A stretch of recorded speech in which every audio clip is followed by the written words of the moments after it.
ஆண்டவருடைய பிள்ளைகளே, நம்ம ஆண்டவரிடத்தில் அற்புதத்தை பெற்றுக்கொள்ள வேண்டுமானால் நீங்க சில நேரத்தில் என்ன பண்ணணும்னா, நம்மளை சுற்றி இருக்கிறவர்கள் நிறைய பேர் நிறைய அவிசுவாசமான வார்த்தைகளை சொல்லுவாங்க, நிறைய பேசுவாங்க. இந்த காரியத்திற்காக இப்படி நீ ஜெபம் பண்ணாத, இந்த காரியம் எப்படி நடக்கும் நீ நினைக்கிற, இன்னும் நீ நம்பிட்டு இருக்கிறியா, எத்தனையோ வார்த்தைகளை உங்களுக்கு நேராக அவிசுவாசமா பேசும்போது இதுவரைக்கும் இந்த ஜெபத்திற்கு வர்றதுக்கு முன்னாடி வரைக்கும் நீங்க அதை காது கொடுத்து கேட்டு அதுக்கு நீங்க பதில் சொல்லி இருக்கலாம், உங்க மனசுல இருந்து நீங்க பதில் சொல்லி இருக்கலாம். ஆனா இன்றைக்கு நீங்க ஒரு தீர்மானம் எடுக்கணும்.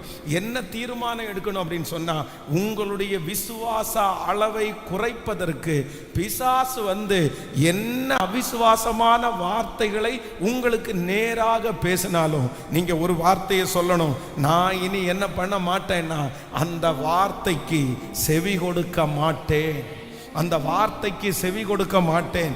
சத்துரு சொல்லுகிற வார்த்தைக்கு நீங்கள் செவி கொடுப்பீர்களே ஆனால் நீங்க காது கொடுத்து கேட்க ஆரம்பிப்பீர்களே ஆனால் அவன் அந்த சத்துரு இன்னும் நிறைய பேசுவாங்க, இன்னும் நிறைய அவிசுவாசத்தை நமக்குள்ள விதைப்பாங்க. அப்போ ஆண்டவருடைய பிள்ளைகள் சில நேரத்தில் என்ன பண்ணணும்னா, யாராவது ஏதாவது சொல்லும் போது அவிசுவாசமா சொல்லுகிற வார்த்தையை நீங்க காது கொடுத்து கேட்கவே கூடாது. இந்த யவீரு அவ்வளவு வார்த்தையை பேசினதுக்கு அப்புறமும் அவர்களுடைய வார்த்தையை அசட்டை பண்ணினான்.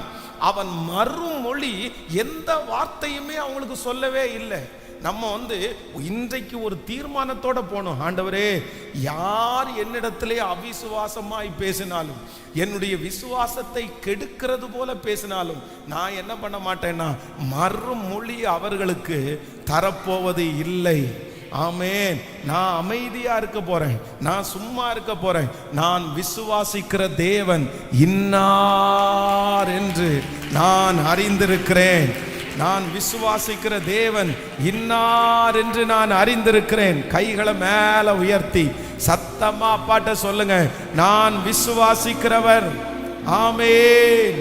நான் விசுவாசிக்கிறவர், நான் விசுவாசிக்கிறவர் இன்னார் என்று நான் அறிவேன். ஆண்டவர் எப்பவுமே பாருங்க, இந்த யவீருவை அவன் ஆண்டவருடைய சமூகத்துல நம்பி வந்ததுனால கர்த்தர் அவனுடைய விசுவாசத்தை வளர்க்கிறதுலயே கர்த்தர் குறியா இருக்கிறார். நம்மளை எப்பவுமே நம்முடைய ஃபெய்த்தை வளர்க்கிறதுல ஆண்டவர் ரொம்ப முன்னாடி நிற்பார். ஏன்னா நம்முடைய ஆண்டவர் விசுவாசத்தை துவங்குறவரும் முடிக்கிறவருமான தேவனுமாய் இருக்கிறார். அவர் விசுவாசத்தை துவங்குறவர். இந்த முதல்ல கேட்க வரும்போது நான் வர்றேன் அப்படின்னு சொன்னாரு. இடையில இவ்வளோ பெரிய மிராக்கல், இவ்வளோ பெரிய அற்புதம் நான் நம்புறேன் யாருக்காக நடந்திருக்கு அப்படின்னு சொன்னா வேற யாருக்காகவும் நடக்கல. இந்த யவீரு என்கிற இந்த ஒரு மனுஷனுக்காக தான் கர்த்தர் பெரும்பாடுள்ள ஸ்திரீக்கு அந்த இடத்திலே கர்த்தர் விடுதலை கொடுத்தார். கர்த்தருடைய பிள்ளைகளே, மேகம் போன்ற இத்தனை திரளான சாட்சிகள் நம்மை சுற்றி நெருங்கி நிற்க பாரமான யாவற்றையும் உதறி தள்ளிவிட்டு விசுவாசத்தை துவக்கிறவரும் முடிக்கிறவருமாயிருக்கிற அவரை நோக்கி நமக்கு நியமித்திருக்கிற ஓட்டத்திலே நாம் பொறுமையாய் ஓட கடவோம். நம்முடைய வீட்டுக்கு பக்கத்துல நடந்த அற்புதம் நம்முடைய விசுவாசத்தை பெருக பண்ணும்படியாக, நம்முடைய திருச்சபையிலே வாசிக்கப்பட்ட சாட்சி நம்முடைய விசுவாசத்தை பெருக பண்ணும்படியாக, நமக்கு முன்பாக கர்த்தர் நிறைய சாட்சிகளை எழுப்பினது நம்முடைய விசுவாசத்தை எழுப்பும்படியாக, நம்முடைய விசுவாசத்தை தட்டி எழுப்பும்படியாகத்தான் கர்த்தர் நிறைய சாட்சிகளை கர்த்தர் எழுப்பி இருக்கிறார். ஆனால் நம்முடைய விசுவாசத்தை குலைக்க நினைக்கிற அந்த சத்துருடைய வார்த்தைக்கு நான் எந்த மறுமொழியும் நான் கொடுப்பதே இல்லை. ஹல்லேலூயா. கைகளை அசைத்து ஒரு ஹல்லேலூயா சொல்லலாம். அப்போ ஃபர்ஸ்ட் எல்லாரும் எடுக்கக்கூடிய முதல் தீர்மானம் என்ன அப்படின்னு சொன்னா, ஆண்டவரே எனக்கு நேராக வருகிற அவிசுவாசமான வார்த்தை ஒன்றுக்கு கூட நான் இனி என்ன பண்ண மாட்டேன்னா எந்த ரெஸ்பான்ஸும் நான் பண்ண போறது இல்லை. உங்க கடன் கட்டி முடிக்க முடியுமா அப்படின்னு யாராவது கேள்வி கேட்டாங்கன்னா நீங்க எந்த ரெஸ்பான்ஸும் நீங்க பண்ண வேண்டியது இல்லை. இந்த காரியம் நடக்குமா அப்படின்னு யாரும் கேட்கும்போது நான் நம்புறேன் நீங்க எந்த பதிலும் சொல்ல வேண்டியது இல்லை. இந்த யவீரு இந்த இடத்துல தனக்கு விரோதமாய் ஆபத்தான செய்தி கொண்டு வரும்போது கூட இந்த மனுஷனுடைய வாயிலிருந்து ஒரு வார்த்தையை கூட, ஆனா நிறைய பேர் என்ன பண்ணுவாங்கன்னா வாயை கிளறதான் நினைப்பாங்க, வாயை கலர நினைப்பாங்க, ஏதாவது அவிசுவாசமா நம்ம பேசணும்னு நம்ம நினைப்பாங்க. ஆனா அவிசுவாசமாய் நம்முடைய வாயிலிருந்து பேசுகிறதை ஆண்டவர் ஒரு நாளும் கர்த்தர் விரும்ப மாட்டார். பாருங்க, சகரியாவை ஆண்டவர் கர்த்தர் பேசுறாரு, தேவனுடைய ஆலயத்திற்குள்ளே போகிறான். ஆண்டவர் சொல்லுகிறாரு, உன்னுடைய ஜெபத்தை கேட்ட, நான் ஒரு குழந்தையை உனக்கு தரப்போறேன் அப்படின்னு சொன்ன உடனே அந்த இடத்துல அந்த சகரியா அவிசுவாசிச்சதுனால வேதம் சொல்லுது, அந்த குழந்தை பிறக்கிற வரைக்கும் நீ என்ன பண்ண மாட்ட, நீ பேச மாட்ட, நீ ஊமையனா இருப்பாய் என்று சொல்லுகிறார். அப்போ ஆண்டவர் ஒரு வார்த்தையை நம்மிடத்துல பேசும்போது ஆண்டவருடைய பிள்ளை ஆமேன் என்கிற வார்த்தையை தவிர வேற ஒன்னையுமே நீங்க சொல்லவே கூடாது. ஏன் அப்படின்னா, கண்டு விசுவாசிக்கிறவனை விட காணாமல் விசுவாசிக்கிறவன் பாக்கியவான். நான் ஆராதிக்கிற தேவன் அவர் இல்லாதவைகளை இருக்கிறது போல் அழைக்கிற தேவன், இல்லாதவைகளை இருக்கிறது போல் அழைக்கிற தேவன். நாம் ஆராதிக்கிற தேவனாலே ஒன்றை வைத்து ஒன்றை உருவாக்கவும் முடியும், ஒன்றும் இல்லாமையிலிருந்து ஒன்றை உருவாக்கவும் முடியும். யாரோ ஒருத்தரிடத்துல கர்த்தர் தெளிவாய் பேசி கொண்டிருக்கிறார். உங்க விசுவாசத்தை குலைக்கிறதற்கு சத்துரு நிறைய ஆட்களை எழுப்பி இது நடக்காது, இது எப்படி நடக்கும், என்னென்னமோ வார்த்தைகளை உங்களுக்கு நேராய அனுப்புகிறான். இதற்காகவே சிலரை பிசாசு ஏவி விடுகிறான். ஆனா கர்த்தர் வாக்கு கொடுக்கிறார், நீ அந்த வார்த்தையை ரெஸ்பான்ஸ் பண்ணாத, நீங்க அந்த வார்த்தைக்கு எந்த பதிலும் சொல்ல வேண்டியது இல்லை, நீங்க அந்த வார்த்தையை உங்க மனசுக்குள்ள கொண்டு போக வேண்டியது இல்லை. கர்த்தர் ஒரு வார்த்தையை சொல்லுவார், ஆனால் அது ஆம் என்றும் ஆமேன் என்றும் அது அப்படியே நிறைவேறும். நம்புறவங்க முழு பலத்தோடு, முழு பலத்தோடு.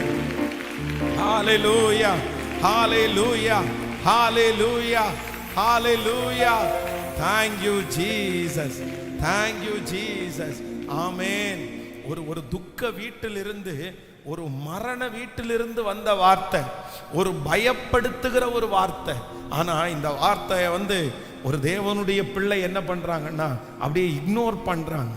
நிறைய வார்த்தைகளை ஆண்டவருடைய பிள்ளை என்ன பண்ணணும்னா அதை நமக்குள்ள ஒருபோதும் கொண்டு போகவே கூடாது. வேதம் சொல்லுகிறது, சொல்லப்படும் எல்லா வார்த்தைகளையும் நீ கவனித்தாயானால் உன் வேலைக்காரன் உன்னை நிந்திக்கிறதை நீ கேள்விப்பட வேண்டியதாயிருக்கும்.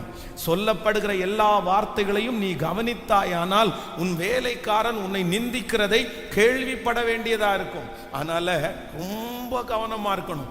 எதுல கவனமா இருக்கணும்னு சொன்னா, ஆண்டவரே எனக்கு ஒரு கிருபை, நான் எனக்கு நேராய் பேசப்படுகிற எல்லா வார்த்தைகளையும் நான் இக்னோர் பண்றதற்கு எனக்கு ஒரு பெரிய கிருபையை. ஜெபம் பண்ணலாமா? கையை உயர்த்தி சத்துரு என்ன வார்த்தை கொடுத்தாலும் உங்க பிள்ளை ஒன்று சேர மாட்டா, உங்க மகன் ஒன்று சேர முடியாது, அந்த பிரச்சனை சரியாகாது, இது கண்டிப்பா இது டைவர்ஸ்ல தான் போய் முடியும், அவங்க ரெண்டு பேரும் ஒன்னாகிறதற்கு வாய்ப்பே இல்லை.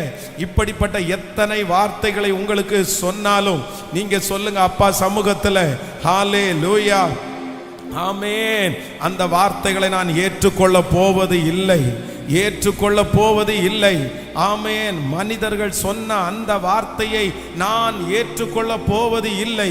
இயேசு சொன்ன வார்த்தைக்கு நான் இடம் கொடுக்க போகிறேன். கர்த்தர் சொன்ன வார்த்தைக்கு இடம் கொடுக்க போகிறேன். அவர் சொன்னதை செய்து முடிக்கிற கர்த்தர். ஹalleluya. அவர் சொன்னதை செய்யும் அளவும் என்னை கைவிடுவதே இல்லை. ஹalleluya. சொன்னதை செய்யும் அளவும் என்னை கைவிடவே மாட்டி. சொல்லுவோம், சொன்னதை செய்யும் அளவும் என்னை கைவிடவே மாட்டி. ஏல் பெத்தே, ஏ பெத்தே, இது வானத்தின் வாசல் ஏசையா, ஏ ஏசையா ஆசீர்வாதத்தின் வாசல். கைகளை மேல தட்டி சொல்லும் பெத்தே இது வானத்தின் வாசல். ஏசையா ஆசீர்வாதத்தின் வாசல். மேற்கு கிழக்கு வடக்கு தெற்கு பரம்புவாய் என்றிலே சந்ததி பெருகும் என்று வாக்குரைத்தீரே. மேற்கு கிழக்கு வடக்கு தெற்கு பரம்புவாய் என்றிலே பூமியின் தூளை போல் சந்ததி பெருகும் என்று வாக்குரைத்தீரே. சொன்னதை செய்யும் அளவும் என்னை கைவிடவே மாட்டீர். விசுவாசத்தோடு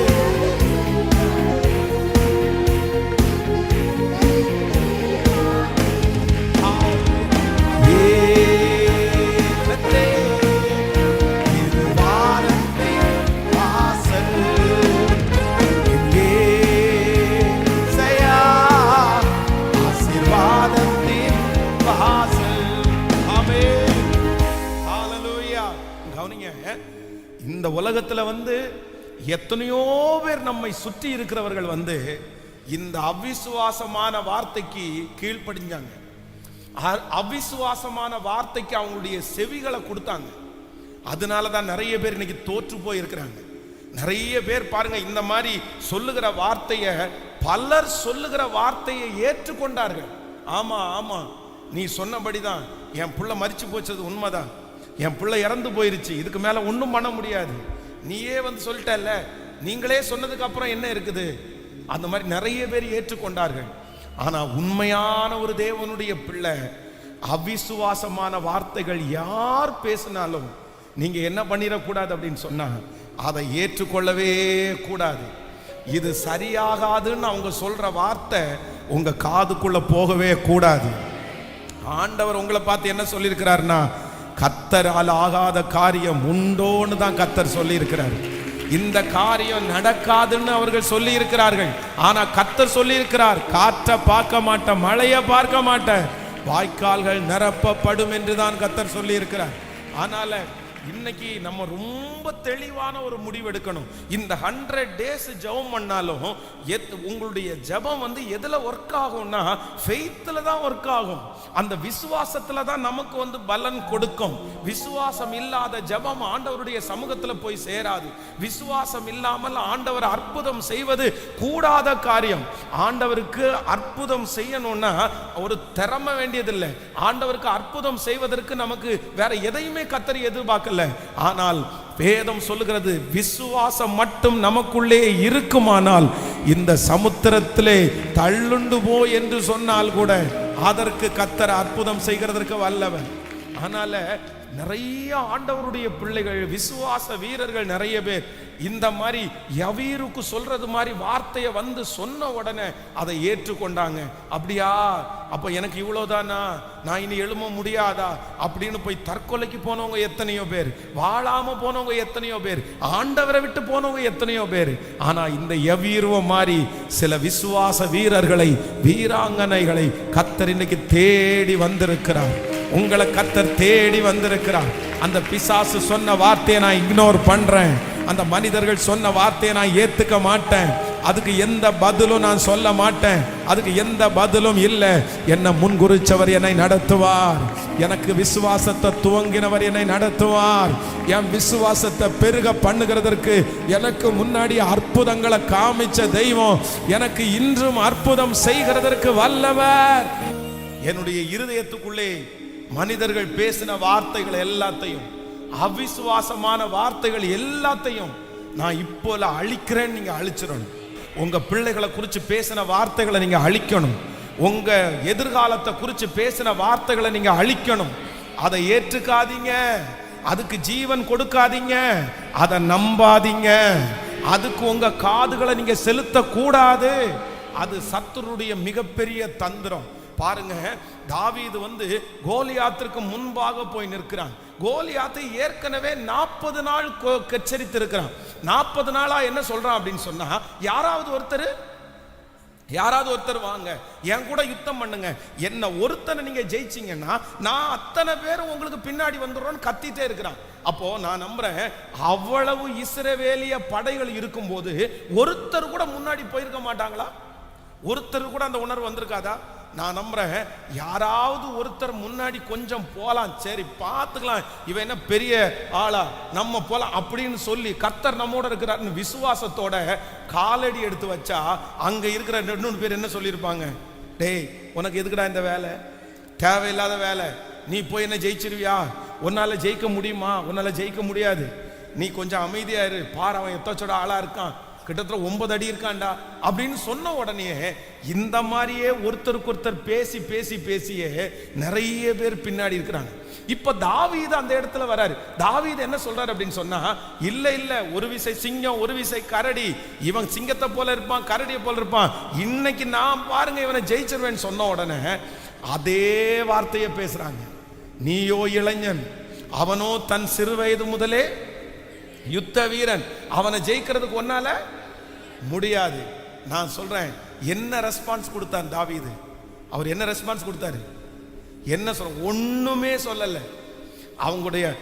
அவனுடைய சொந்த சகோதரர்கள் சொல்றாங்க, உன்னுடைய துணிகரம் எவ்வளவு பெரிய, இருதயத்துல எவ்வளவு பெரிய அகங்காரம் உனக்கு, நீ என்ன பெரிய ஆள் நினைக்கிறியா?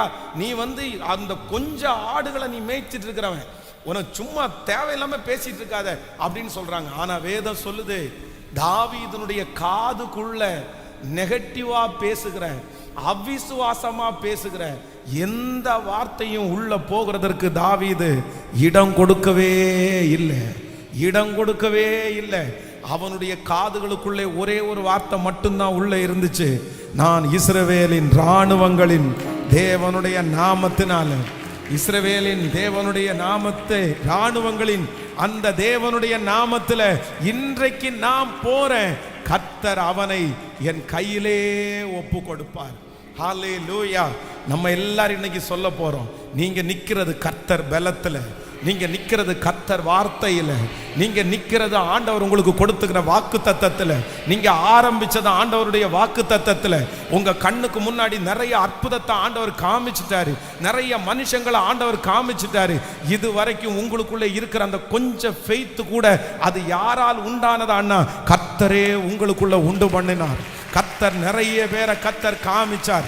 இந்த விசுவாசத்தை ஆரம்பிக்க பண்ணினவர் கர்த்தர், இந்த வாழ்க்கையில உங்களை நடத்தினவர் கர்த்தர்.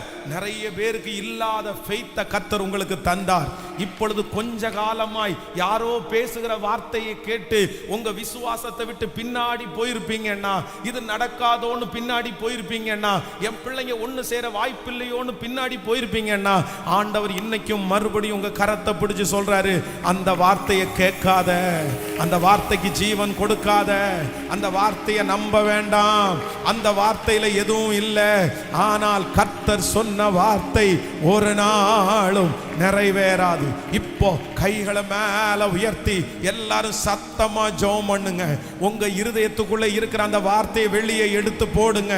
அந்த சொந்தக்காரன் சொன்ன வார்த்தை, கூட பிறந்த அண்ணன் தம்பி சொன்ன வார்த்தை, அந்த ஆலயத்தில் அந்த நபர் சொன்ன வார்த்தை, அந்த ஹாஸ்பிட்டல்ல அந்த நபர் சொன்ன வார்த்தை, அந்த கோர்ட்ல அந்த சொன்ன அந்த வார்த்தை, கர்த்தர் சொல்லுகிறார், நான் சொன்ன அந்த வார்த்தையை மட்டும் பிடித்து கொண்டிரு, பயப்படாதே, விசுவாசம் உள்ளவனாயிரு, பயப்படாதே, விசுவாசம் உள்ளவளாயிரு.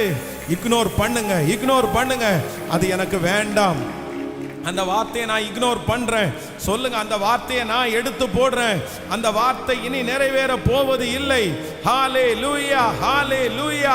நான் அதை ரிஜெக்ட் பண்றேன், அந்த வார்த்தைக்கு இனி நான் ரெஸ்பான்ஸ் கொடுக்க போறது இல்லை, ஹல்லேலூயா, ஹல்லேலூயா. விசுவாச வாழ்க்கையில இது ஒரு மிகப்பெரிய படிப்பனை. ஆமென். அவன் எதை எதிர்பார்க்கிறானோ, அவன் எதற்காக ஜெபித்தானோ, அவன் எதற்காக இவ்வளவு தூரம் ஓடி வந்தானோ, அந்த காரியத்தை குறித்து ஒரே ஒரு நபர் வந்து இந்த மாதிரி நெகட்டிவா உன் குமாரத்தி மரித்து போனாள்னு சொல்லும்போது வேதம் சொல்லுது யவீரு அந்த வார்த்தைக்கு செவி கொடுக்கவே இல்லை. ஹல்லேலூயா.